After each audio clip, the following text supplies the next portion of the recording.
भगवान श्री कृष्ण अर्जुन दोनों जा रहे थे एक बार। तो अर्जुन ने देखा कि जंगल में वेश बदल के गए एक ब्राह्मण बड़ा तपस्वी भजन करने वाला लकड़ी बीन रहा है। अर्जुन ने कहा कि सरकार ये तो भजन पूजन करने वाला भक्त है और देखो लकड़ी बीन रहा है, आप कृपा करो ना। भगवान ने कहा कि जिसके जैसे कर्म वैसे भरम, मैं सब कुछ कर सकता हूं अर्जुन, परंतु कर्म गति मैट नहीं सकता। जो कर्म है उसका फल तो जीवात्मा को भोगना पड़ेगा। अरे बोले नहीं सरकार कुछ कृपा कर दूंगा। अच्छा बोले कोई बात नहीं, तू कह रहा है तो ले जा। ठाकुर जी ने ऐसे किया, सोने का कलश मोहरे भरी सोने की वहां में उड़ जाके दे दो। अर्जुन ने उसको दे दिया और कहा कि भाई ब्राह्मण देवता लकड़हारे, इसको लेकर के जाओ और तुम्हारा पूरा जीवन मस्त बीतेगा, जाओ ले जाओ।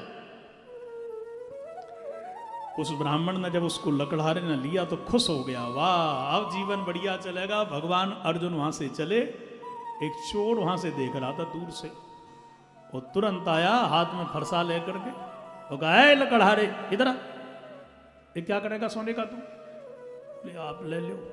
बोले हाँ बहुत बढ़िया, नहीं देता तो अभी गर्दन लग टपकाए दे तो जा फरसा से।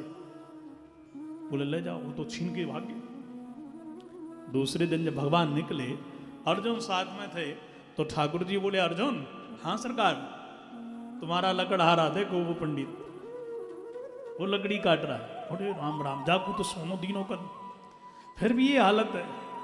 सरकार एक बार और कृपा करो ना, कुछ घटना घट गई इसलिए। बोले नहीं इसके भाग्य में ये। बोले नहीं एक बार कृपा तो करो सही।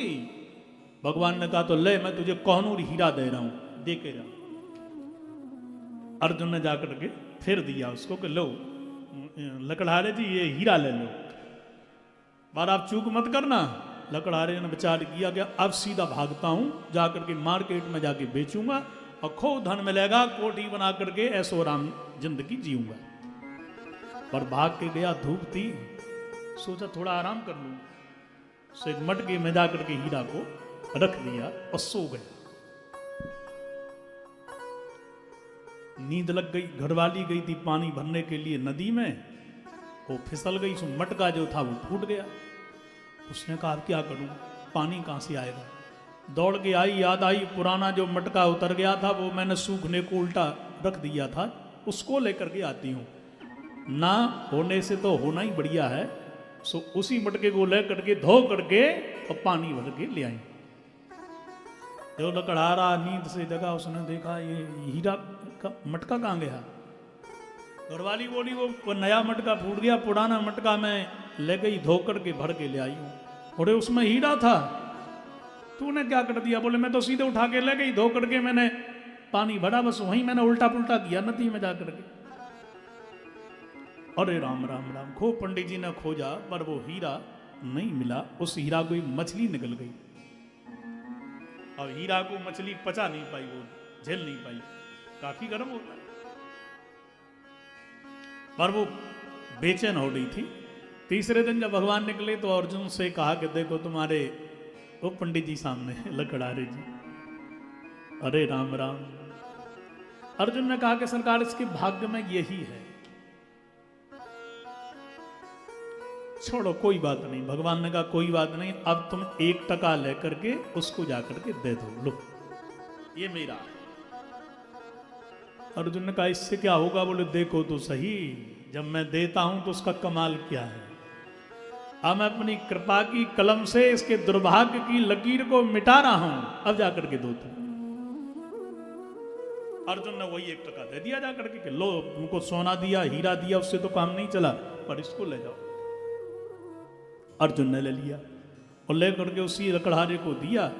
वो बेचारा लकड़ी लेकर के साथ में उसी टका को लेकर के चला। उसने जाकर के देखा कि एक मल्लाह मछली को पकड़ के ला रहा है और वो मछली छड़पड़ा रही थी। पंडित जी ने विचार किया, लकड़हारे ने कि इस 1 टके से तो मेरा कुछ काम चलेगा नहीं, पर शायद इस मछली का जीवन बच जाए। तो लकड़हारे ने मल्लाह से कहा भाई साहब ये मछली को बेचोगे। बोले हाँ बेच देंगे। तुम क्या करोगे पंडित जी। बोले नहीं तुम बेचोगे। बोले बेच देंगे। क्या लोगे। बोले तुम क्या दोगे। बोले 1 टका। मल्लाह ने विचार किया कि बिना मार्केट के 1 टका मिल रहा है ना यहीं, तो क्या दिक्कत है। बोले लो। बाने 1 टका दे दिया मल्ला को, मछली को ले लिया। अब मछली को पकड़ने का उस लकड़हारे को अभ्यास था नहीं, तो उसने सोचा कि इस मछली को ले जाकर के नदी में मैं छोड़ देता हूं, ये तड़प रही है और मीन का जीवन पानी। उसने जोर से दबा करके पकड़ के रखा उसको। सो जैसे ही दबाया जोर से, उसके पेट में वो हीरा था वो बाहर निकल पड़ा। और जो वो हीरा बाहर निकला सो बड़ी जोर से चिल्ला पड़ा, मिल गया मिल गया मिल गया मिल गया, हीरा मिल गया। वो कह रहा था हीरा मिल गया, पर मिल गया चिल्लाने लगा। सो वो चोर जो था पहले दिन वाला, कलश लेकर के मार्केट जा रहा था बेचने के लिए, उसने सोचा इसने मुझे पहचान लिया, राजा की सवारी निकल रही है, यदि पकड़ गया तो राजा प्राण दंड देता है, मर जाऊंगा। तुरंत आकर के बोला, पंडित जी कुछ बोलिए मत, ये कलश है ले जाइए, रख लीजिए अपना। तो उसके लिए हीरा भी मिल गया, सोना भी मिल गया, मोहरें भी मिल गई, जीवन बदल गया। किससे? भगवान की कृपा से। इसलिए तुमको हिस्सा मिल जाए ये बड़ी बात नहीं, परंतु यदि कहीं तुम्हारे भाग्य कर्म बेकार हैं तो संपत्ति भी विपत्ति का रूप धारण कर लेती है। हर घर में ये संकट है। भगवान में कोई भेद नहीं है, भगवान सबके लिए समदर्शी हैं, सबको बराबर देते हैं, पर तुम उसकी रक्षा कर सकते हो या नहीं। भगवान के लिए तुम काम से, क्रोध से, लोभ से कैसे भी भजो, भगवान जीवात्मा का उद्धार करते हैं। परीक्षित ने